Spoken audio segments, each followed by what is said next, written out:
वे आज नकाब पहन करके फिर से गुमराह करने की मुद्रा में आ गए। आखिर यही समाजवादी पार्टी है? कौन नहीं जानता इनके चेहरे को? आखिर यही कांग्रेस है जिसने देश के अंदर सर्वाधिक समय तक शासन किया। जब भी इनको मौका मिला, कांग्रेस हो या समाजवादी पार्टी, ये तथाकथित धर्मनिरपेक्ष दलों को जब भी इनको मौका मिला, उन्होंने देश की कीमत पर राजनीति की है। यही अंतर है, ये देश की कीमत पर राजनीति करते हैं, हम लोग देश के लिए राजनीति करते हैं। जीवन में अपने मूल्य और सिद्धांतों से कभी विचलित मत होना। अनेक लालच आएंगे, अनेक प्रलोभन आएंगे, अनेक लोग अनेक प्रकार से भटकाने का प्रयास करेंगे, लेकिन अटल जी की इस बात को याद रखना कि सिद्धांत विहीन राजनीति मौत का फंदा है, और इस मौत के फंदे को कभी गले से मत लगाना। पहचान का संकट खड़ा हो जाएगा, पहचान का संकट खड़ा हो जाएगा। पहचान का संकट स्वयं के लिए नहीं आने देना है, अपने परिवार के लिए नहीं आने देना है, अपने खानदान के लिए नहीं आने देना है, अपने महापुरुषों के प्रति भी नहीं आने देना है, और अपने प्रदेश के सामने भी नहीं आने देना है। और इसलिए जब हम कार्य करें सार्वजनिक जीवन में, याद करना हमारे लिए, भारतीय जनता पार्टी के प्रत्येक कार्यकर्ता के लिए, युवा मोर्चा के प्रत्येक युवा के लिए एक संकल्प होना चाहिए कि दल से बड़ा देश, सब कुछ देश के नाम, मेरा हर काम देश के नाम, मेरा हर काम देश के नाम। इसके बगैर हम सोच भी नहीं सकते। हमारा जो कुछ भी होगा देश के लिए, कोई जाति, कोई मत, कोई मजहब, कोई क्षेत्र, कोई भाषा देश से बढ़कर के नहीं हो सकती है। पहले देश है, फिर हम हैं।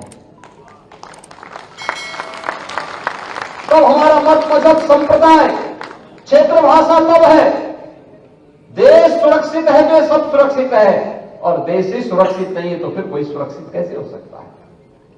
और इसलिए देश के लिए पूर्ण समर्पण, राष्ट्रीय एकता अखंडता के सामने आने वाली चुनौती के लिए हम सबको मिलकर के सामूहिक रूप से प्रयास करना होगा। आप देख रहे होंगे किस किस प्रकार की अफवाहें फैलाई जा रही है, कैसे कैसे षड्यंत्र हो रहे हैं, कैसे कैसे गुमराह करने वाली बातें हो रही हैं।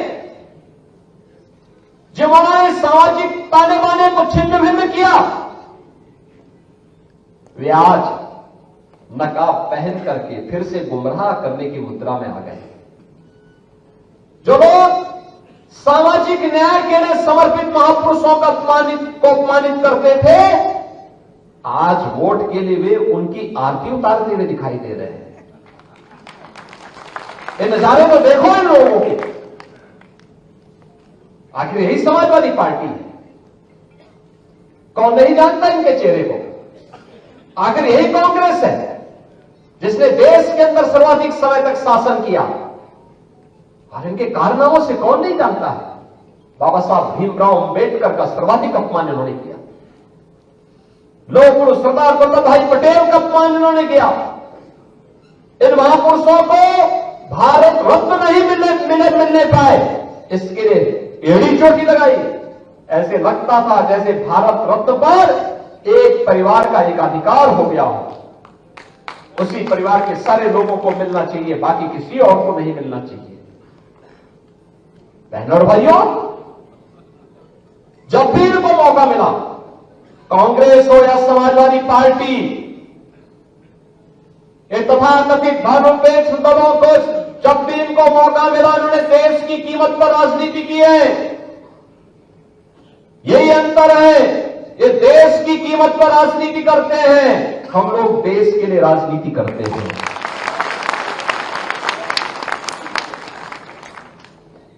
उनके लिए अपनी राजनीति सर्वोपरि है, हमारे लिए देश सर्वोपरि है। उन्होंने सामाजिक ताने बाने को छिन्न भिन्न किया, हमने सामाजिक एकता के लिए पूर्ण समर्पण भाव के साथ कार्य किया। हमने जाति के नाम पर, क्षेत्र और भाषा के नाम पर किसी को नहीं विभाजित किया। प्रधानमंत्री मोदी जी ने पिछले 10 वर्ष के अंदर देश को जो कुछ भी दिया, उन्होंने ये नहीं कहा कि मैं इस जाति को दूंगा, इस क्षेत्र को दूंगा, इस योजना का लाभ केवल